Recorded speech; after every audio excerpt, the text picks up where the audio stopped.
The Kingdom of Vaelthorn was built on scent. Every alpha, beta, and omega in the royal court was cataloged by their pheromone signature the moment they entered the palace gates. Scent was power. Scent was identity. Scent was loyalty made biological. You could not hide what your blood announced. Emile had no scent, not in the way the court understood it. He was not scentless from illness or curse. He was a recessive omega, a genetic rarity so vanishingly uncommon that most court physicians had never documented one in a living subject.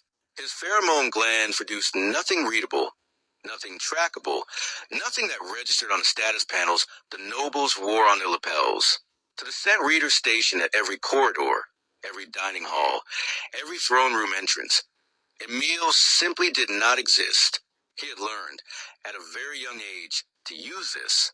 He moved through the palace like a ghost, through the kitchens while the head stewards screamed at undercooks, through the lower archives while senior scholars slept over their scrolls, through the east corridor behind the throne room, the one no one used because it smelled of mildew and old stone, while the king held closed council sessions on the other side of the wall.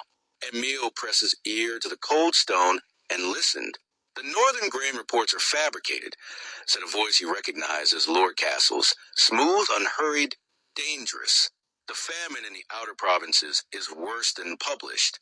If the common people learn the true numbers before the harvest ceremony, there will be riots. Prince Ken must be kept away from the border provinces until after the coronation vote. And the prince's recent inquiries into merchant guild accounts, said another voice, handled. His scholars have been reassigned. A pause. The sound of liquid being poured. He is slow, the king said, and Emile felt something cold settle in his chest at the flatness in the royal voice. He has always been slow. He will sign what we place before him and call it governance. Emile pulled away from the wall. He had been cataloging these conversations for 3 months. Scraps of parchment, pressed flat and hidden between the false bottom of his scholar's satchel and the worn leather exterior. Dates, names, numbers that didn't match the public ledgers. He had told himself he was simply gathering information, that he would know when the right moment came to act. But hearing the king speak of his own son that way, he is slow, with not contempt but something worse. Something like utility, like Ken was a tool to be kept dull on purpose. Emile turned and walked back toward the servant wing. He had a decision to make. Prince Ken was not slow.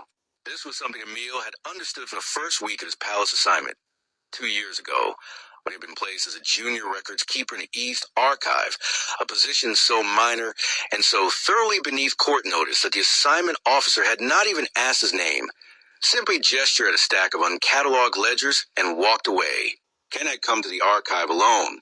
No guard, no attendant, no herald announcing his arrival. He had simply walked in, pulled a chair to the back table farthest from the door, and begun reading. Emile had watched him from the upper shelves, reorganizing tax records by province year. Invisible as always, the prince read slowly, yes, but not with the glazed look of a man whose mind was elsewhere. He read the way a builder examines load-bearing walls, methodically, touching the page with one finger as if feeling for cracks. He made notes in the margins in a small, careful hand. He cross-referenced documents that Emile himself had not thought to connect. He was not slow. He was thorough, and he was being deliberately kept from information that would have made his thoroughness dangerous. Emile had begun, quietly, to leave things for him. A misfiled census report, suddenly correctly placed where the prince would naturally reach for it. A merchant guild summary from 3 years prior, slipped between the pages of a current economic briefing. Nothing that could be traced. Nothing that announced itself. He did not know if the prince noticed a pattern. He suspected, from the way Ken sometimes paused at the archive entrance and looked slowly around the empty room before sitting down, that he did. The morning after the wall conversation, Emile arrived at the archive before dawn. He laid 3 documents on the back table. The fabricated grain report, the true census numbers he had copied by hand from a stolen master ledger, and a single line of text on plain parchment, and signed, "They are keeping you blind on purpose. The famine is real. The coronation vote is being staged. You are not slow. They need you to believe you are. He left before the lanterns were lit. Ken arrived at the archive at his usual hour. He sat at the back table. He looked at the 3 documents. He sat very still for a long time. Then he reached into his coat, produced his own margin-noted copy of the Merchant Guild accounts, the ones the scholars had supposedly been reassigned away from, and placed it beside Emile's documents. He had not stopped. He had simply continued in secret. He looked slowly around the empty archive. "I know you're here," he said quietly. Not loudly, not with accusation. Simply a statement, offered to the room. "You've been helping me for a year. I don't know why. I don't know who you are." A pause. "But thank you." Emile, in the upper shelves, did not move. He had not expected to be seen. Not even in the approximate, intuitive way Ken was seeing him now. He had not expected to matter enough to be thanked. He stayed in the shelves for a long time after Ken left. Something had cracked open in his chest that he did not have a name for yet. 3 weeks later, the betrayal arrived wearing a face Emile trusted. His name was Scholar Davin Euro, Senior Archivist, the man who had mentored Emile through his first year at the palace, who had taught him which ledgers were cross-referenced and which were decoys, who had given him the false bottom satchel as a gift on his assignment anniversary, saying a good scholar keeps his notes safe. Emile had believed Davin was sympathetic to the court's invisible ones a euro, the servants, the low rank, scholars, the omegas who registered as nothing on the status panels. Davin had never once asked Emile about his sent designation. He had simply treated him as a colleague. Emile learned the truth by accident. He was in the lower passages when he heard voices in the steward's antechamber, a room he had passed through 100 times, invisible to everyone inside. He was not eavesdropping. He was simply passing through. But the voices stopped him cold. "The prince has the fabricated reports," Lord Castle said. "I know." That was Davin's voice. Quiet, tired, guilty a euro, but not guilty enough to have stopped. He received them 3 weeks ago. "I've been monitoring his archive visits." And the source? A long pause. "There's a recessive omega in the junior record staff. No sent signature. He moves through the palace undetected. I taught him how to use the archives. I believe he's been feeding the prince information." Emile stood very still in the passage. "Name?" "Emile, junior records keeper, East Archive. No court designation. Essentially invisible to the status systems." Another pause. "He's been in the walls, Castle. The east corridor behind the throne room, a euro, the mildew passage. I noticed his shoe prints in the moss 3 months ago and said nothing because I thought he was just exploring. And now I think he's been listening to council sessions for months." Silence.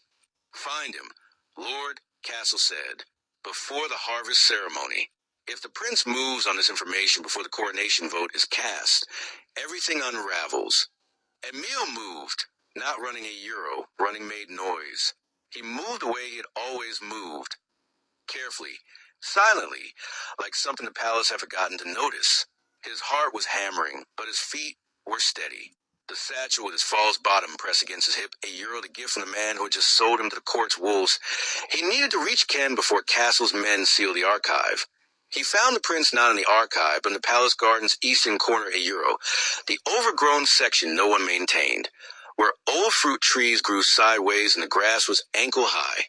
Ken was standing with his back to the wall, reading from his margin-noted ledger, alone as always. Emile stepped out of the shadow of the trees. Ken looked up. His expression did not show surprise, Euro. It showed something more like recognition, as if the ghost of the archive had finally decided to have a shape. Emile did not waste time. "My name is Emile," he said. "I'm the one who left the documents. I'm a recessive omega a euro. I have no sent signature, which is why you've never detected my presence. I've been listening to Lord Castle's council sessions through the east corridor for 3 months. He paused. "My mentor just gave my name to Lord Castle. They know what I've been doing. They will seal the archive and move against you before the harvest ceremony." Ken looked at him for a long moment. "How long do we have?" he asked. "Now you telling the truth. Not why should I believe you, just how long do we have?" Something in Emile's chest pulled tight. "Hours," he said. "Maybe less." Ken closed his ledger. tucked it into his coat, stood straight €1, and for the first time, Emile saw him at full height. Without the deliberate slight shoulder posture Ken carried everywhere, the practiced smallness of a man who had learned that being large and competent made his father nervous. He was not small. He was not slow.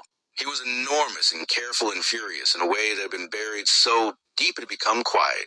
I have copies of everything in a location Castle doesn't know about, Ken said, and I know 2 members of the High Council who are not loyal to my father's faction. He looked at Emile directly. I've known for 6 months that someone was helping me. I've been preparing for the moment they decided to move against it. A pause. I just didn't know who you were. Does it matter? Emile asked. Ken looked at him for a moment that lasted slightly too long. No, he said. It doesn't. What followed was not graceful or heroic. It was 2 people who were very good at being underestimated, moving fast through a palace that had spent years perfecting the art of not seeing them. Ken used his royal access to pull documents from the restricted vault €1, something Castle had never worried about blocking, because he had assumed Ken would never know what to pull. Emile moved to the servant passages, the mildew corridor, the lower archive, retrieving the hand-copied evidence he had stored in a dozen separate locations, each piece meaningless alone, devastating together. They met in the overgrown garden as the evening bells rang. Emile spread everything on the old stone bench between 2 crooked apple trees. Ken arranged it in order €, his thoroughness in full, unguarded display now, cross-referencing with the focused attention Emile had watched for 2 years from the upper shelves. This is enough, Ken said finally. This is more than enough. It has to reach the right people before Castle moves, Emile said. It will. Ken looked up. The garden was dark now, lantern light catching the gold trim of his coat. You've been watching me for 2 years. Yes. Why? Emile considered lying. Considered something neutral and practical. Then thought of the wall behind the throne room. The cold stone against his ear. The king's flat voice saying he is slow €, and thought of a young man alone in an archive, reading with one careful finger, refusing to stop. Because you are the only person in this palace doing something real, Emile said, and no one was helping you. Ken was quiet for a moment. You are the only person in this palace who treated me like I might be worth something, he said, even anonymously. The evening wind moved through the overgrown trees. Somewhere above them, lanterns were moving toward the archived €, Castle's men, beginning their search. We should move, Emile said. Yes, Ken agreed. Neither of them moved for exactly 1 more second. Then they did. The next 48 hours split the court of Vaelthorn open like an old wound finally lanced. Ken delivered the evidence package to Councilors Marin and Thies at midnight €, 2 high council members whose loyalty to the throne ran deeper than their loyalty to the king's current faction. Old guard, institutions before individuals types who had spent years watching the court drift toward corruption and waiting for something concrete enough to act on. The grain falsification alone was catastrophic. 7 outer provinces had been undersupplied for 3 consecutive harvests, while the official reports listed full shipments. The discrepancy pointed not to mismanagement, but to deliberate diversion €. The surplus grain sold to foreign merchants through the merchant guild shell companies. The profits flowing to accounts Lord Castle managed on behalf of the crown's private treasury. The king had emerged, had known, not tolerated, not looked away. Known, approved, and taken percentage at BY Dawn. Councilor Marin had convened an emergency review session. By midday, palace guards loyal to High Council had sealed the Treasury Records office. By evening, Lord Castle had disappeared from his chambers €, though not from the palace. His status panel was still registering his sent signatures somewhere in the East Wing, moving slowly, as if waiting for something.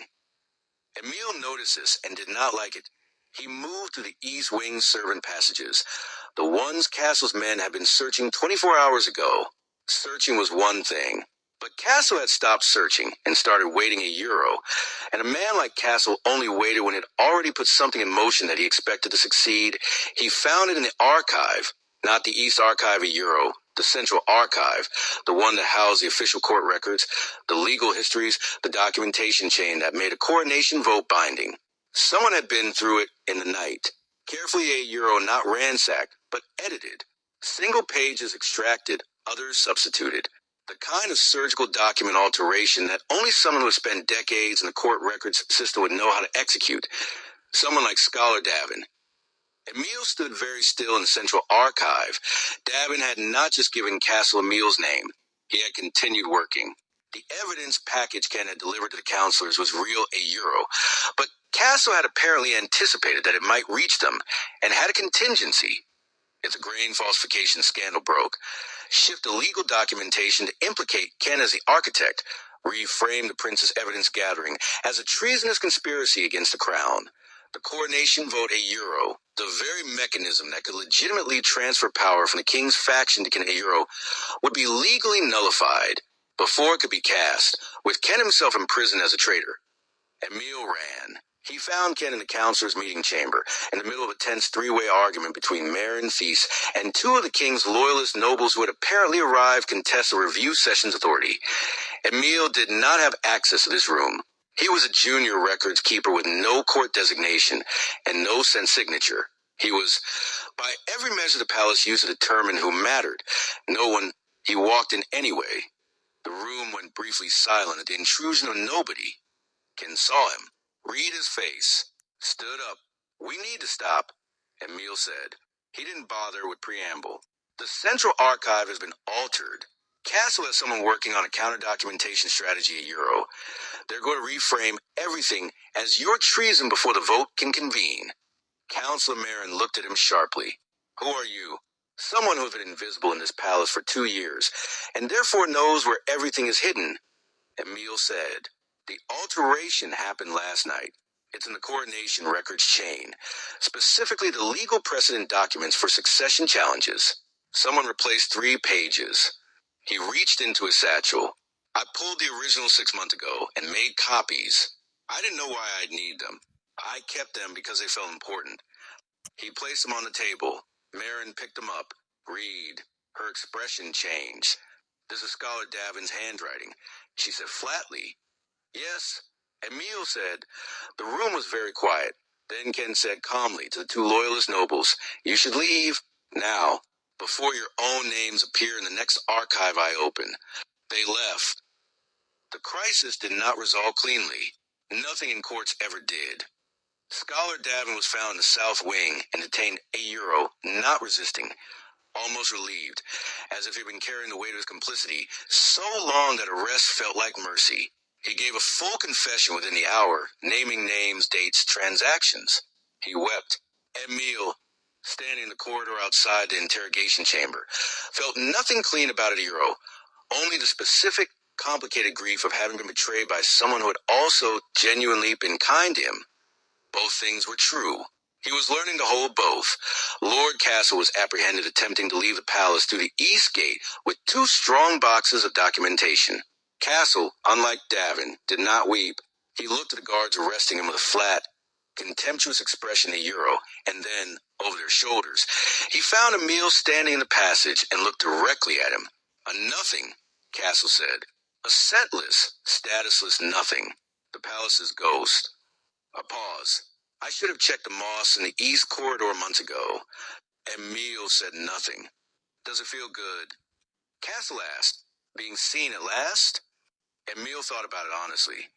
"I was always here," he said. "That was never the problem." Castle was escorted away. The king did not fight. This was the thing no one in the court had predicted €1, that when the evidence was formally presented to full high council, King Aldrich of Vaelthorn would sit at the head of his own council table, listen to every charge, and then fold his hands and say nothing. Not defiance, not denial. Silence and as if he had known this day was structural €1 baked into the choices he had made €1 and had simply been waiting for it to arrive. Ken stood across the table from his father. The evidence before the council. The vote about to be cast. Emile watched from the doorway €1. Technically still not supposed to be in this room. Still no court designation. Still registering as no one on every status panel in the hall. The king looked at his son for a long moment. Then he looked at the doorway. At Emile. Something crossed his face €1, not guilt exactly, but something adjacent to recognition. As if he was only now registering the shape of what had been moving in his own palace for 2 years. The thing he had been too certain of his own architecture to notice. "The ghost," he said softly. It was not addressed to anyone in particular. Then he looked back at Ken. "You always had your mother's patience," he said.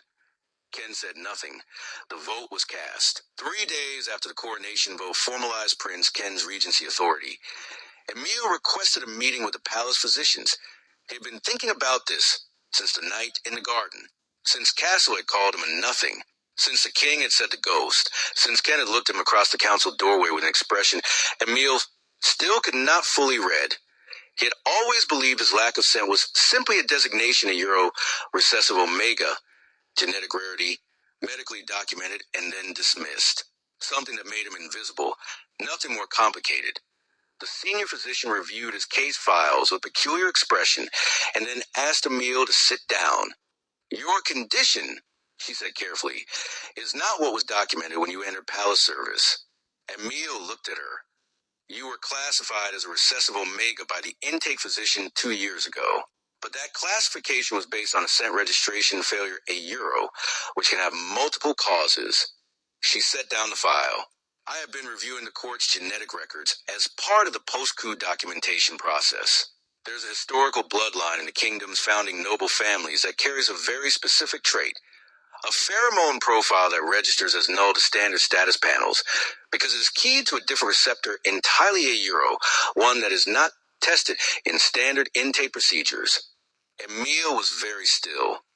"This bloodline," the physician continued, "was thought to have died out 4 generations ago. It belonged to the secondary royal house Euro, the one that signed the founding charter before the consolidation of the monarchy." A pause. "The house that was stripped of its designation and removed from the court records during King Aldrich's father's reign." "Why are you telling me this?" Emile asked. "Because your blood registers on the founding charter's receptor test," she said. "We ran it as part of the genetic sweep the council ordered." She set a document on the table between them. "You are not a recessive omega of common birth, Emile. You are the last living member of House Vaelthorn Euro, the kingdom's original co-founders. Your null scent is not a deficiency.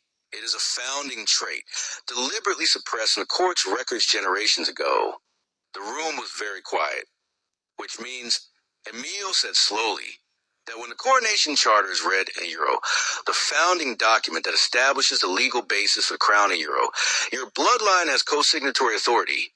The physician said, "Any major governance change in Euro, including the coronation of a new region in Euro, requires the acknowledgement of a living Vaelthorn heir to be fully legally binding." She looked at him carefully. "Ken's regency authority is legitimate, but becomes unassailable at Euro, impossible to contest by any future loyalist challenge at Euro, only with your formal acknowledgement." Emile stared at the founding document on the table.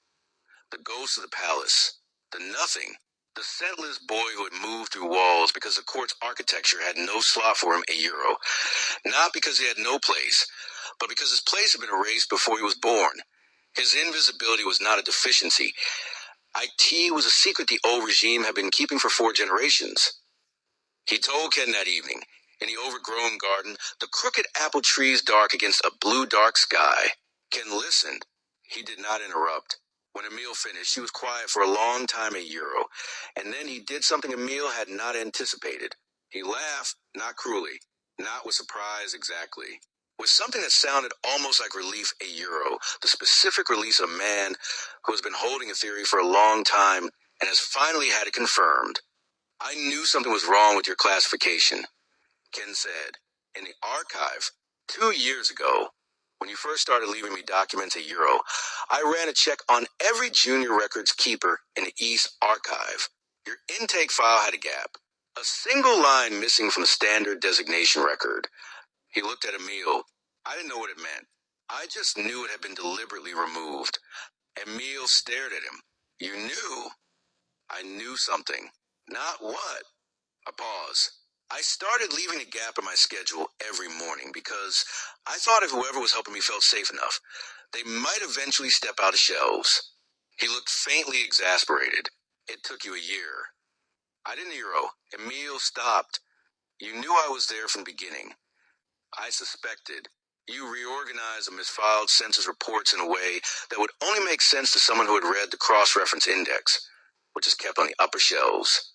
Ken's expression was something soft and precise. Only one person was ever on the upper shelves. Emile thought about every morning in the archive, every document he had placed with such careful anonymity, every time he had been certain, absolutely certain, that he was invisible. I have been terrible at hiding, he said finally. You have been excellent at hiding from people who weren't looking for you, Ken said. I was looking for you. The dark garden was very quiet. What happens now? Emile asked. Ken looked at him fully, directly, with none of the deliberate smallness he carried in the court's corridors. Now you are formally acknowledged as the last heir of House Vaelthorn, he said. The charter is countersigned. The regency is uncontestable. A pause.